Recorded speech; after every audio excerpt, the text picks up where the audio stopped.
Секој човек има право на социјална сигурност, на здравствена заштита. Секој дете има право на образование. Но не е доволно да си имаат правата. Оваа капија што ја гледате позади мене, клиниката Мајка Тереза, е малку повеќе и потешко проводна за ромите, бидејќи се соочуваат се уште со дискриминација и несоодветен пристап од страна на одредени здравствени работници. Задачата на Љати Фешиковска е да се осигура дека оние што ги имаат правата, навистина ќе ги добијат.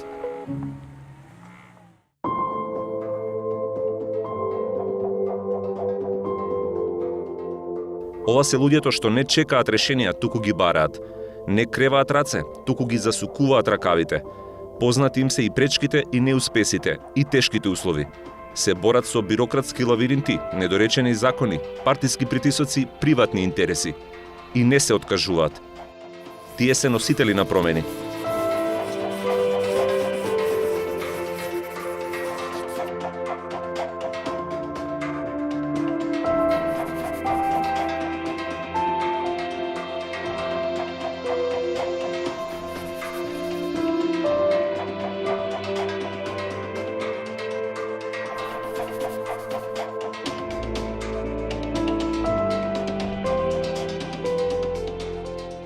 Јас веднаш се облеков и веднаш со такси дојдов на клиника за да овозможам безбедно породување на пациентката.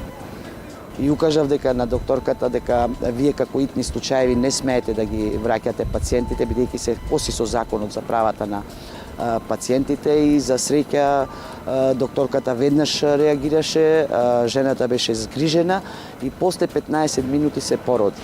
Што ќе се случеше ако јас не бев присутна тука? Дали постоеше опасност мајката и бебето да бидат во опасност ако не беа при мене? Љати Фешиковска не е правник, ниту има правно образование. Законите, конвенциите, правилата на системот ги научила во невладината организација Амбрела во Шуто Оризари, каде што 2 децени работи на остварување на правата на ромите. Тука тоа не се прави само со конференции и работилници. Треба да му се помогне на секој поединец посебно. 250 требаше изводот да ми го дава тоа, така, да не плаќам више. Так. Јас уште една тоа му даде. Зошто? Тој ми бараше дупло уплатница. Чекај бе, како може дупла уплатница? Дај. И ти уплати? Да. Истиот ден? Да. Абе, Кемо, зашто бе така? Тој бараше. Па има шеф таму, ти одиш кај шеф, од шеф еве уплатни си, тој уште ми бара мене. Научите се малку. Ке дојдеш ке видиш. 4,5 направи на одмислење во Симпо. Со лесна попреченост е тешка попреченост. Па затоа од комисијата не е решено. Му следува еднократна, му следува постојана парична помош. Во книжката има печат, има све што треба. Све, да. Добро, што е сега проблемот? Сега проблемот ми е За превоз. превозите, да.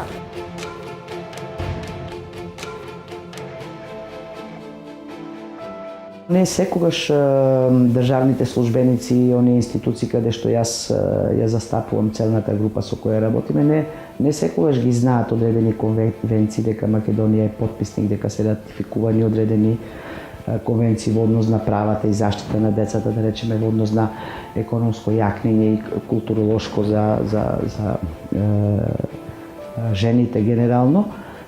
За жал не секогаш тоа го знаат, па ние мораме да им укажеме на одредени законски регулативи, конвенциите кои се однесуваат во однос на човековите права, заштита на децата и други конвенции. Така да со тек на времето одредени вакви бариери ги надминувавме.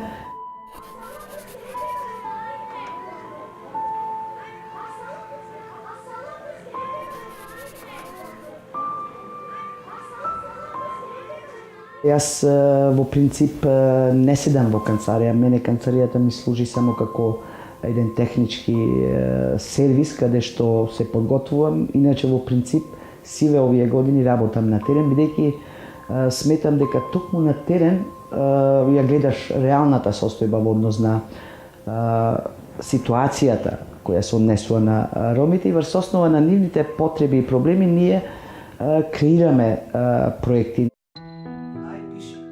Шиковска денеска е директор на Амбрела.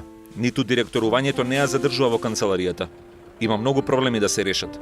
Немање лични документи, немање социјална помош, здравствено осигурување. пристап до образование, пристап до правата што се загарантирани, но не и достапни. Еден од најгорливите проблеми во ромската заедница е токму немањето на лична документација.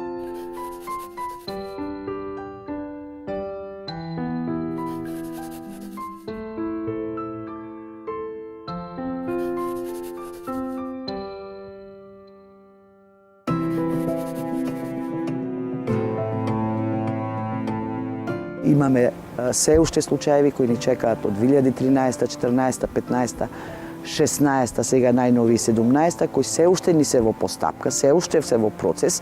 И јас овде често доаѓам за да видиме до каде е постапката, кога ќе се издаде решение, бидејќи на овие лица итекако им е тешко. Премногу им е тешко, бидејќи тие се невидливи за системот, се надвор од системот и немаат права на основни човекови права, зборам, каде што секое родено дете треба да има идентитет. Секој може да се загуби во пополнувањето документи, особено најранливите групи. Без помош, дури и за да пополнат барање, тие не би останале ниту на маргините на системот. Би биле исфрлени од него. Се соочуваат со ситуација кога одредено право им е укинато поради X причини, некојаш се оправдани, некојаш не се оправдани, а ние тука нудиме и правна подршка доколку сметаме дека одредено право без основ им е укинато и поднесуваме преставки и жалби во подрачната единица за социјална заштита. Оној што ги познава законите не може да биде измамен за своите права или за правата на оние на кои им помага. Тука спаѓа и правото на образование. Законот за образование дозволува сите деца да се запишуваат во училиште без разлика дали во тој момент има извоннародени или не. Законска обврска е на училиштата да ги примат. Ние овде во браќа Рамис Хамид немаме проблем. Но за жал имаме други општини каде што живеат роми, а во моментот децата нивни немаат изводи народени, па доаѓаат до одредени административни бариери, да не кажам и злоупотреба. Со својата работа, луѓето како Љати Фешиковска стана неформални народни правобранители на најранливите групи во општеството. Тие би се откажале од оваа функција под еден услов.